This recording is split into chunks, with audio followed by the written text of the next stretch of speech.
ప్రభువైన యేసుక్రీస్తు నామములో మీకు అందరికీ ప్రేమపూర్వకమైన వందనాలు తెలియజేస్తున్నాం.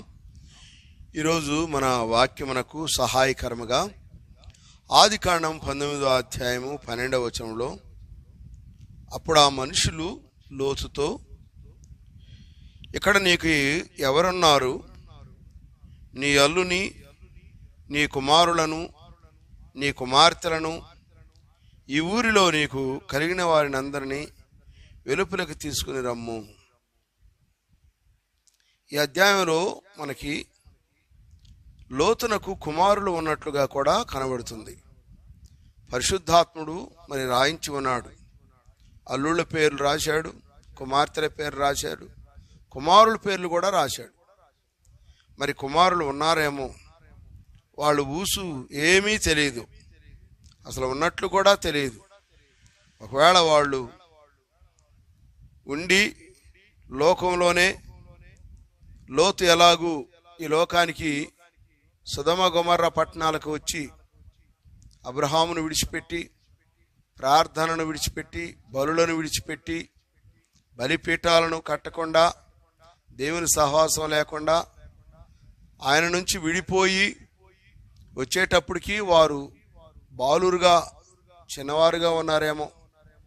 బాల్యప్రాయంలోనే తన సంబంధమైన ఆశ చేత వారిని సొదొమ పట్టణంలోకి తీసుకుని వచ్చినప్పుడు వారు లోకంలోనే పెరిగి లోకస్తులను పెళ్లి చేసుకొని తండ్రిలాగానే ధనాపేక్ష గలవారై తండ్రితో సంబంధం కూడా లేకుండా ఆ లోకంలోనే ఉన్నారో ఏమో కానీ మొత్తానికి కుమారులు ఉన్నట్లుగా మనకి కనబడుతుంది. పరిశుద్ధాత్ముడు రాయించాడు నీ కుమారులను కుమార్తెలను అని చెప్పి. కానీ వారిని తీసుకొని రండి, ఈ పట్టణం నాశనం కాబోతుందని చెప్పినప్పుడు వారు ఎలాగ స్పందించారో ఆదికాండము 19వ అధ్యాయము 14వ వచనంలో,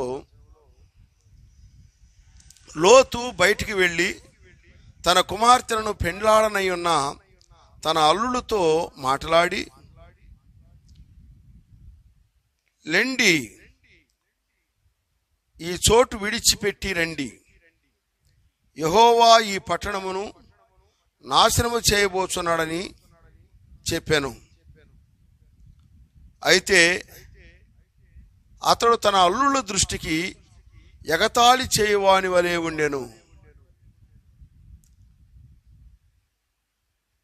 కుమారులు అసలు లెక్క చేయలేదేమో, అల్లుడికి ఇంకా పెళ్లి కాలేదు కాబట్టి, కుమార్తెలను ఇంకా ఇవ్వలేదు కాబట్టి వారు మాత్రం ఎగతాళి చేయవారుగా ఉన్నారు.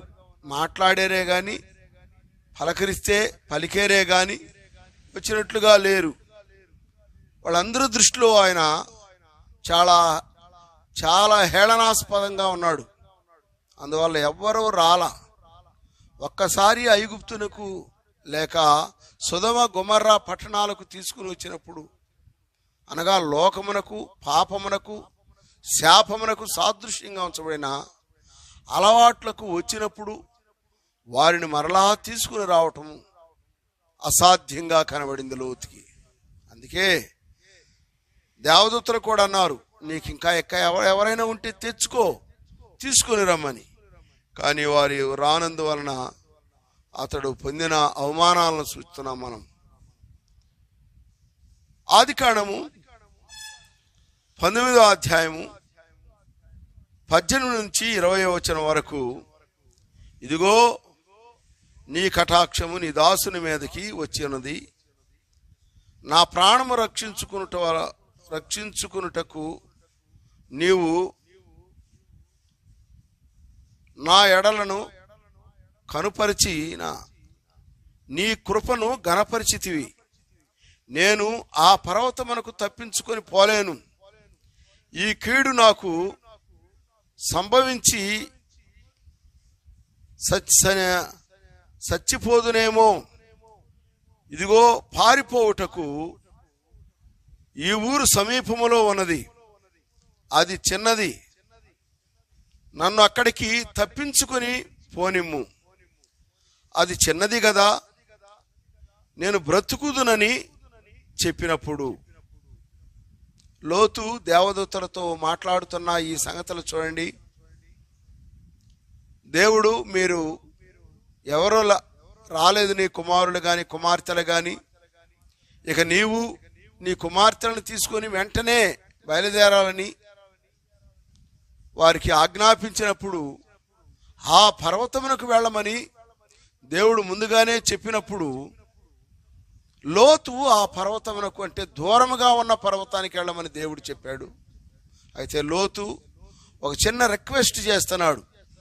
పక్కనే దగ్గరలో ఉన్న ఒక చిన్న పట్టణం ఉందని, ఆ పర్వతం ఉందని, అక్కడికి పోనివ్వు, నేను ఒకవేళ మార్గ మధ్యలో పోచుండగా నశించిపోతానేమో, దయవుంచి నీ కనికరం నా మీద ఉంచు, నాకు ఈ సహాయం చేయమని చెప్పినప్పుడు, అంటే దేవుడు చెబుతున్న మాటకి ఈయన వినటానికి భయము కలిగో ఏ విధము చేతనో త్రోసివేసినట్లుగా కనబడుతుంది. ఇక్కడే కాదు, లోతుకున్న లక్షణము, అబ్రహాము లోతు కలిసి నివసించలేనంత ఆస్తి వారికి ఎక్కువైనప్పుడు అబ్రహామే ఒక ఆప్షన్ ఇచ్చాడు. తమ్ముడు లోతు, ఈ దేశమంతా నీ ఎదుట ఉన్నది, నీవు కోరుకున్న ప్రాంతమునకు నీకు వెళ్ళుము, మిగిలిన దానిలో నేనుంటాను, మొదటి ఆప్షన్ నీకే ఇస్తున్నాను, నీ ఇష్టము అని చెప్పినప్పుడు, అన్నా పెద్దవాడివి, నీవు చెప్పినట్లు నేనుంటాము కాదు, మీరే ఫలానా స్థలాన్ని ఉంటే నేను మిగిలిన స్థలానికి వెళతానని చెప్పలేక కనులెత్తి చూచాడని, సొదొమ గొమొర్రా పట్టణము సోయరుకు రాకమునుపు అది ఏదేను తోట వలె ఉందని దాని యందు చూసి గ్రాసము కొరకు, పశువుల గడ్డి కొరకు, మనుషుల ఆహారం కొరకు, అభివృద్ధి కొరకు, వ్యాపారం కొరకు, పశువుల మందలకు అనుకూలమైన స్థలమని, పాడి పంటలతో తొలతూగుచున్న స్థలమని ఎంచి తాను సొంత నిర్ణయం తీసుకున్నట్లుగా కూడా కనబడుతుందండి. ఇలాంటి సొంత నిర్ణయాలలో తమ కుమారులను, కుటుంబాన్ని పెంచలేకపోయాడు. అంతేకాకుండా లోతు యొక్క పేరు అర్థం చూద్దాం. లోతు అనే పేరుకు అర్థము బిగుతుగా చుట్టుకొనుట అని ఉంది. అంటే బిర్రుగా చుట్టుకుంది, నడుముకో ముఖానికో ఒళ్ళంతానో మరి ఏ విధం చేతనో ఏదో చుట్టుకొని ఉంది. ఏమి చుట్టుకొని ఉంటుందబ్బా, ఏమై ఉంటుంది అని మనం గమనించినప్పుడు, కీర్తన గ్రంథం 22వ అధ్యాయము 12వ వచనంలో, వృషభములు అనేకములు నన్ను చుట్టుకొని ఉన్నవి, పాషాను దేశపు బలమైన వృషభములు నన్ను ఆవరించి ఉన్నవి అంటున్నాడు. చూశారండి, వృషభములంటే ఎద్దులని, రకరకాలైన బలమైన జీవులు తను చుట్టుకున్నాయని దాని అర్థం. ఇంకా కీర్తన గ్రంథంలో 40వ అధ్యాయము 12వ వచనంలో, లెక్కలేని అపాయములు నన్ను చుట్టుకొని ఉన్నాయి అంటాడు. అలాగుననే కీర్తన గ్రంథము 116వ కీర్తన 3వ వచనములో, మరణబంధకములు నన్ను చుట్టుకొని ఉన్నవి అంటాడు. యోనా గ్రంథము 2వ అధ్యాయం 5వ వచనములో, సముద్రపు నాచు నా తలకు చుట్టుకొని ఉన్నది అన్నాడు.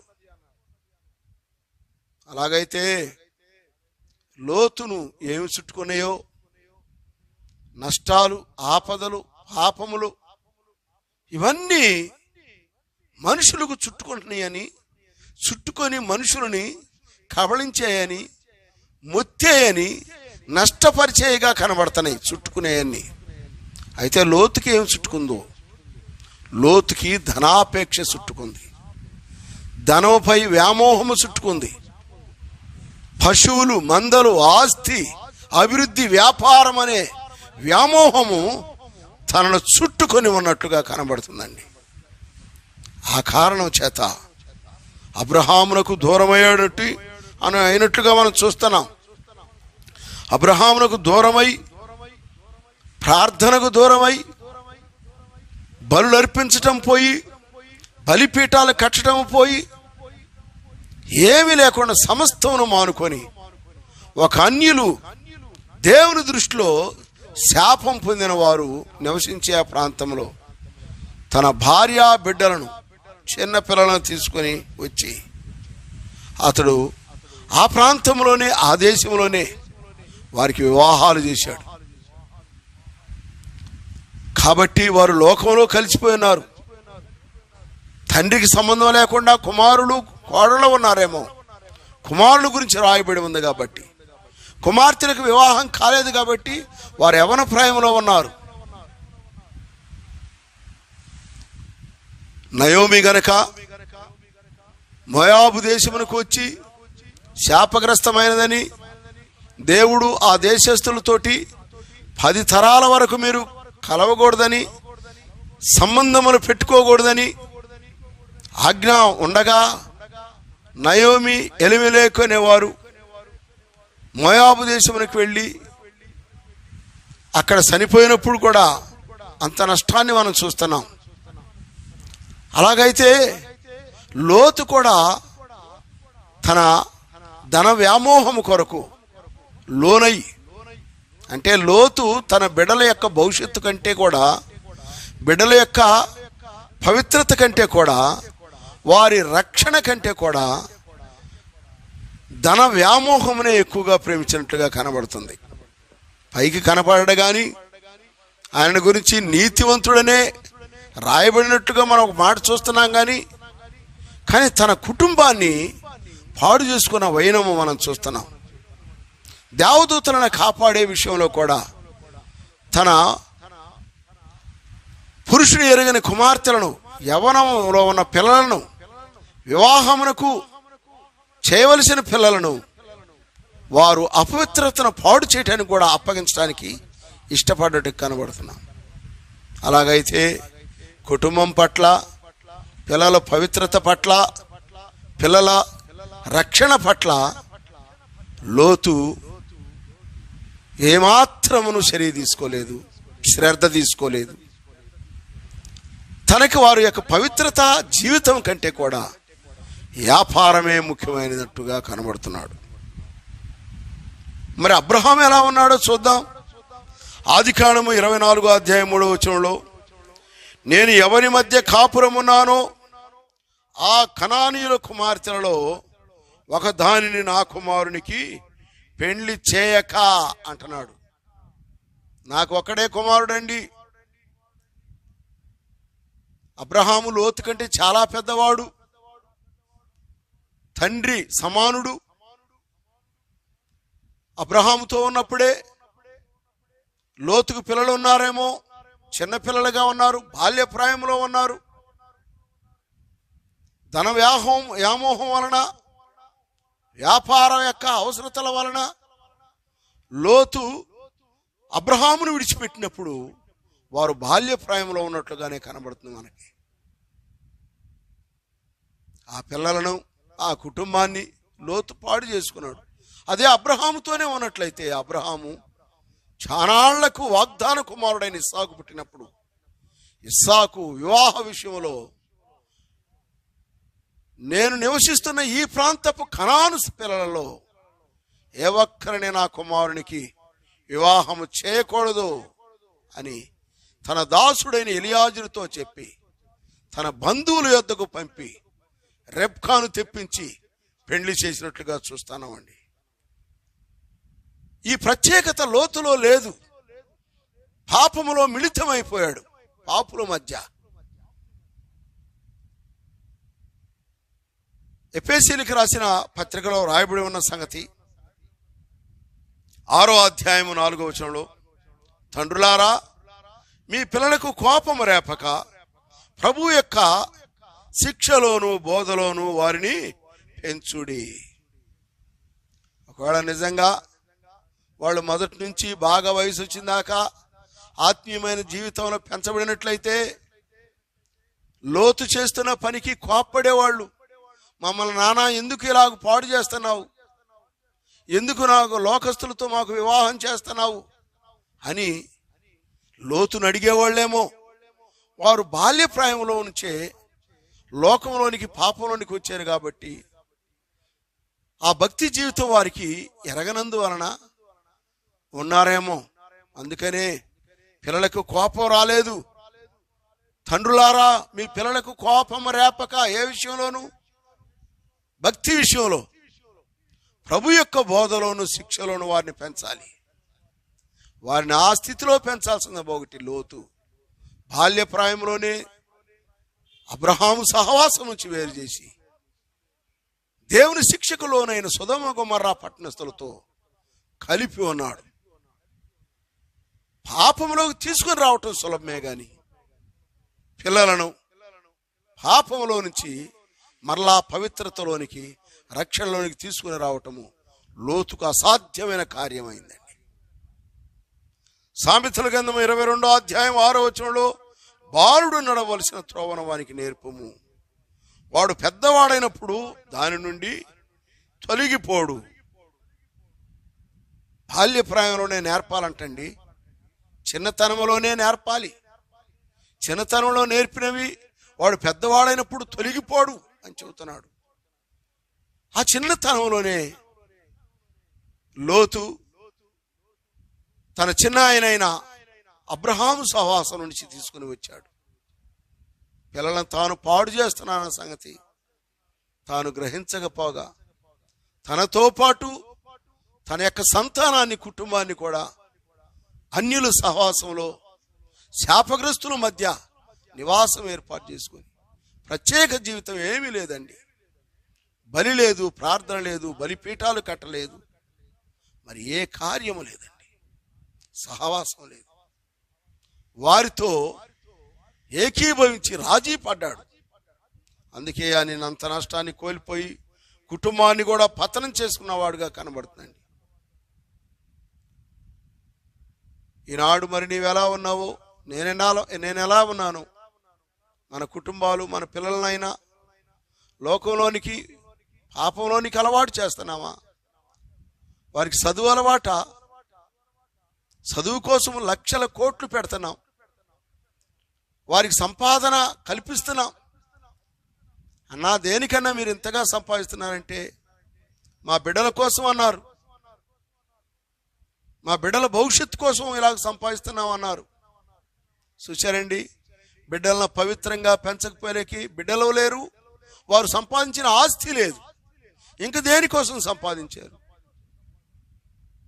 వారు ఇంక దేనికోసం తాపత్రపడుతున్నారు? బిడ్డలు రక్షణలో లేరు, సంపాదించిన ఆస్తి కూడా వారికి దక్కలేదు. మరి వారి పరిస్థితి ఏంటి? ప్రేమిత్రమా, నీవు ఎవరి అలవాట్లో ఉన్నావో, ఎవరి చేతల్లో ఉన్నావో, ఎవరి అధికారంలో ఉన్నావో ఒకసారి నీవు ఆలోచించుకో. నీవు, నీ కుటుంబం, నీ పిల్లలు దేనికి ప్రాముఖ్యతనిస్తున్నారు? కుటుంబ ప్రార్థనకు ప్రాముఖ్యత ఇస్తున్నారా? లోకానికి ఎంతైనా పెట్టుబడి పెడుతున్నారు, చదువులకి లక్షలు పెడుతున్నారు. కానీ దేవుని సన్నిధిలో, దేవుని వాక్యంలో నేర్పటానికి ఏమాత్రం ప్రయత్నం చేస్తున్నారు? దేవుని సన్నిధిలో గడపటానికి ఎలాగూ వారిని నేర్పుతున్నారో చూడండి. ఒకవేళ వాళ్ళ అలవాట్లు ఎలా ఉన్నాయో, ఆటపాటల ముఖ్యమా, పరిశుద్ధ కూడికల ముఖ్యమా? వారి యొక్క ఆలోచన మీరు చూడండి. చదువులు ముఖ్యం అనుకుంటున్నారు, ఈ లోకం ముఖ్యం అనుకుంటున్నారు, కుటుంబ ప్రార్థనలో కూర్చోలేరు. మరి వారి బ్రతుకులు ఎలా ఉన్నాయో చూడండి. ఈ కారణాన్ని బట్టి వారు ఎవరి టచ్లో ఉన్నారు? అపవాది టచ్లో ఉన్నారా? ప్రభు టచ్లో ఉన్నారా? వారు ఎవరి టచ్లో ఉన్నారో, మీరు కూడా ఎవరి టచ్లో ఉంటున్నారో, మీ ఆత్మీయమైన జీవిత అనుభవాలు మిమ్మల్ని మీరు ఒకసారి పరీక్షించుకోవాలని కూడా, దీనిని బట్టి మనం అందరం కూడా పరీక్షించుకోవాల్సిన వారంగా ఉన్నామని కూడా మీకు తెలియజేస్తున్నాం. ఒక సందర్భంలో నిర్గమాకాండం 10వ అధ్యాయం 10వ వచనంలో, అందుకతడు, యెహోవా మీకు తోడై ఉండెనా, నేను మిమ్మల్ని మీ పిల్లలను పోనిచ్చేదనా? ఇదిగో మీరు దురాలోచన గలవారు. చూచారండి, సొదొమ గొమొర్రా పట్టణమే కాకుండా ఐగుప్తు దేశంలో మన పితరులు ఉన్నప్పుడు ఫరో రాజు మా దేవుడైన యెహోవాను మేము ఆరాధించుటకు వెళ్ళాలని ఇజ్రాయేలీలు మోషే అహరోను నాయకత్వంలో ఇజ్రాయేల్ జాతిని తీసుకుని వెళ్ళటానికి ప్రయత్నం చేసినప్పుడు యెహోవా ఎవరు? యెహోవా మీకు తోడై ఉండేనా? నేను మీ పిల్లలను మీ ఆస్తులను మీ వెనకెడితే పంపేదనా? ఫరో అపవాదికి సాదృశ్యంగా ఉన్నాడండి. అపవాది పిల్లలను పానీయుడు, పిల్లలను బాగుపడినీయడు. పిల్లలు బాగుపడితే భవిష్యత్తు తరాలకి వారే గొప్ప విశ్వాసులుగాను ఆత్మీయ జీవితాల్లో ఫౌండర్లుగాను ఉంటారని చిన్న బిడ్డలనే పట్టుకుంటున్నాడు. చిన్నతనం నుంచే దేవుని వాక్యం వారి జీవితాల్లో లేకుండా ఉండేటట్లుగా చేయటానికి పట్టుకుంటున్నాడు. నేను మీ పిల్లలను పానీయను, మీ పశువులను పానీయను అని ఎదురు తిరుగుతున్నాడండి. ఈనాడు కూడా మన పిల్లల విషయాల్లో కూడా మన పిల్లలు చెప్పడమే కాదు, మన ఆశ, మన కోరికలు వారు గొప్ప చదువులు కావాలని, గొప్ప ఉద్యోగాలు సంపాదించాలని, వారు గొప్పగా ఉండాలని, ప్రార్థనల కంటే ముఖ్యంగా రకరకాలైన ఆటపాటలకి, రకరకాలైన అవసరతలకు వారికి లక్షలు ఇచ్చి ఖర్చు పెడుతున్నారు. మనం కూడా ఎవరు టచ్లో ఉన్నాము. అయితే ఆ రోజు మోషే ఏమన్నాడో తెలుసా? అపవాదికి సాదృశ్యంగా ఉన్న ఆ యొక్క ఫరోకి ఒక్క డెక్కైనా విడిచిపెట్టబడదు. మేము అరణ్యంలోనికి పోయినప్పుడు మా దేవునికి మేము ఎలా ఆరాధించాలో, దేనితో ఆరాధించాలనో అక్కడికి పోయిన తర్వాతనే మాకు తెలుస్తుంది. మీ దగ్గర మేము ఒక్క డెక్క కూడా విడిచిపెట్టము, మేము సమస్తమును వెళ్ళిపోవాలి అన్నాడు. ప్రియమిత్రమా, సహోదరుడా, సహోదరి, మరి నీ జీవితం ఎలాగుంది? మా పిల్లలను విడిచిపెట్టి వస్తాం ప్రార్థనకి, మా భార్యను విడిచిపెట్టి వస్తాం ప్రార్థనకి, మా భర్తను విడిచిపెట్టి ప్రార్థనకు వస్తాం అని నీవు అనుకుంటున్నావేమో. అపవాది నీ బిడ్డలను, నీ కుటుంబాన్ని, నీ భర్తను, నీ భార్యను పాడు చేయటానికి ఫరో ఎలాగో ఆటంకపరిచాడో, అపవాది నీ కుటుంబాన్ని పాడు చేయటానికి ఆటంకపరుస్తున్నాడు. వాళ్ళ టచ్లోకి వెళ్ళిపోతున్నారు, అపవాది టచ్లోకి వెళ్ళిపోతున్నారు ఇటివారు. మోషే మన పితరుడు ఏమన్నాడంటే ఒక్క డెక్క కూడా విడిచిపెట్టబడదు అని అంటున్నాడండి. ఆ మాట నీవు అనగలవా? ఆ మాట మీ జీవితాల్లో ఉండి మీ బిడ్డలను, మీ భార్యలను, మీ భర్తలను ప్రభు సన్నిధిలో తీసుకొని రావటానికి ప్రార్థన చేస్తున్నారా? ప్రియమిత్రులారా, సహోదరులారా, తోటి దైవ సేవకులకైనా సంఘ పెద్దలకైనా ఈ మాటలు మీరు గమనించండి. మీరు ఎలా ఉన్నారు? మార్క్సు వార్తలో 8వ అధ్యాయం 36వ వచనంలో మనకందరికి తెలిసిన మాట, ఒకడు సర్వలోకమును సంపాదించుకొని తన ప్రాణమును పోగొట్టుకునుట వానికి ఏమి ప్రయోజనం? అవునండి, ప్రాకులాడుతున్నారే తండ్రులారా, తల్లులారా, కుమారులారా, ఆస్తి కొరకు, లోకం కొరకు, ఆడంబరాల కొరకు, బంగారం కొరకు, పొలం కొరకు, పశువుల కొరకు, డబ్బు కొరకు అనేక విధాలుగా లోకంలో ప్రాకులాడుతున్నారే. అసలు ఒకడు సర్వలోకమును సంపాదించుకొని తన ప్రాణమును పోగొట్టుకున్నట్టు వానికి ఏమీ ప్రయోజనం అండి? ప్రయోజనం లేని పనులు చేస్తున్నారు. మార్తా నీవు అనేకమైన పనులు పెట్టుకున్నావు, కానీ అవసరమైంది ఒక్కటే అని చెప్పినట్లుగా అవసరమైనది ప్రభు పని. ప్రభు సన్నిధిలో నీ బిడ్డలను పెంచటం, నీ ఉండటము, ప్రభు టచ్లో నీ ఉండటం ముఖ్యం. ఇది చాలా అవసరమైన పని అండి. లోతు పేరుకున్న అర్థము మనకు అందరికీ తెలిసిన మాట. బిగుతుగా చుట్టుకొనుట. నిన్ను కూడా చుట్టుకున్నదేమో, నిన్ను ఏ రకమైన బంధకాలు చుట్టుకున్నావో, వృషభములు అనేకములు చుట్టుకున్నవి, నా పాపములు నన్ను చుట్టుకొని ఉన్నవి అంటున్నాడు. నిన్ను ఏది కబళించిందో, ఏది చుట్టుకుందో, ఏది బిగిస్తుందో ఉచ్చులాగా నిన్ను. ప్రకటన గ్రంథంలో 12వ అధ్యాయం 9వ వచనంలో, కాగా సర్వలోకమును మోసపుచ్చుచు అపవాది అనియు సాతాను అనియు పేరుగల ఆ ఆది సర్పమైన ఆ మహాఘట్ట సర్పం పడద్రోయబడెను. అది భూమి మీద పడద్రోయబడెను. దాని దూతలు దానితో కూడా పడద్రోయబడిరి. ఎక్కడ చూడండి, సర్వలోకమును పాడు చేస్తున్న అపవాది భూమి మీద ఉన్నాడండి. నీవు నేను భూమి మీదే ఉన్నాం. సర్వలోకంలో నీవున్నావు, నేనున్నాను. ఆనాడు లోతునే కాదు, చుట్టుకొని బిగుచుకుంది. ధనాపేక్షనే పాపము తన కుటుంబాన్ని పాడు చేసేంతవరకు చుట్టుకుంది.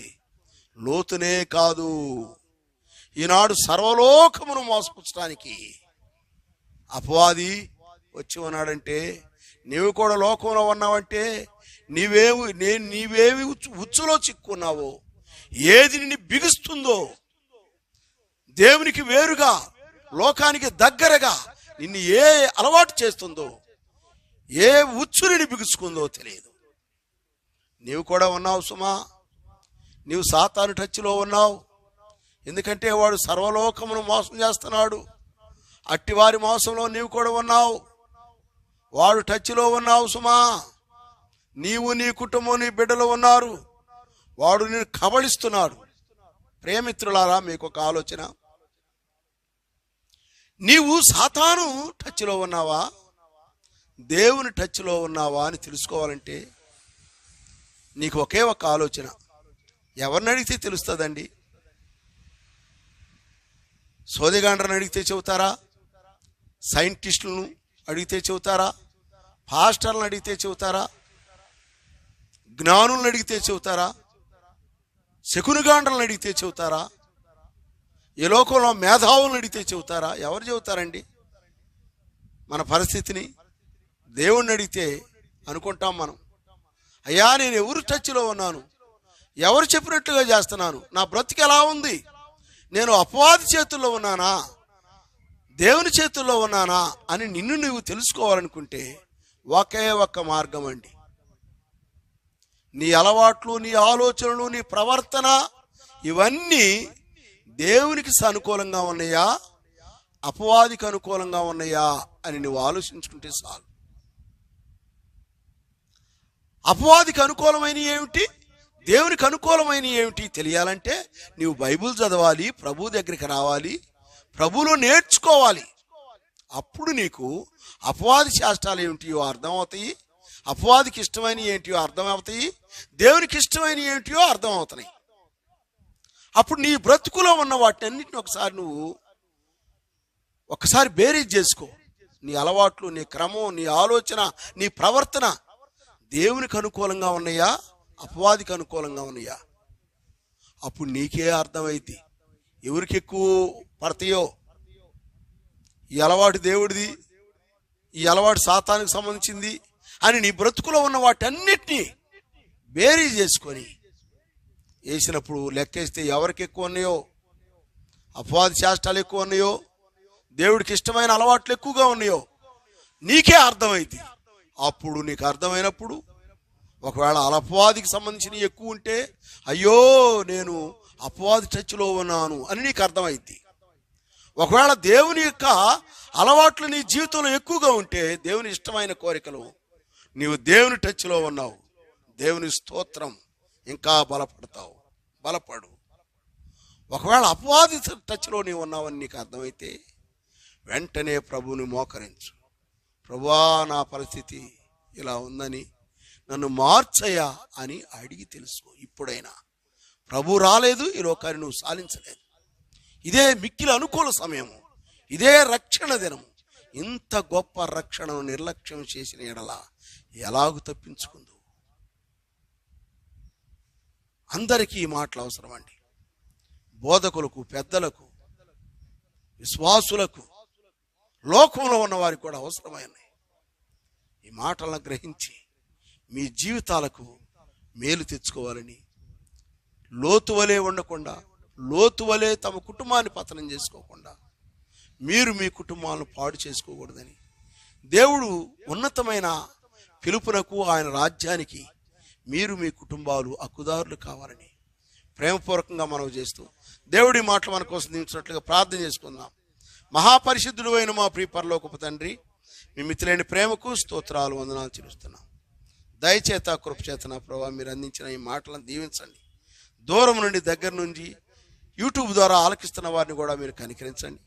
సంఘంలో కూర్చొని అర్థం చేసుకుంటూ ఆలకిస్తూ తమ తమ బ్రతుకులను సరి చేసుకుంటున్న మీ బిడ్డల్ని ఇంకా బలపరచమని దీవించమని యేసు ప్రభు నామంలో ప్రార్థన చేసి అడిగి వేడుకుంటున్నాం తండ్రి. ఆమేన్. అందరికీ వందనాలు.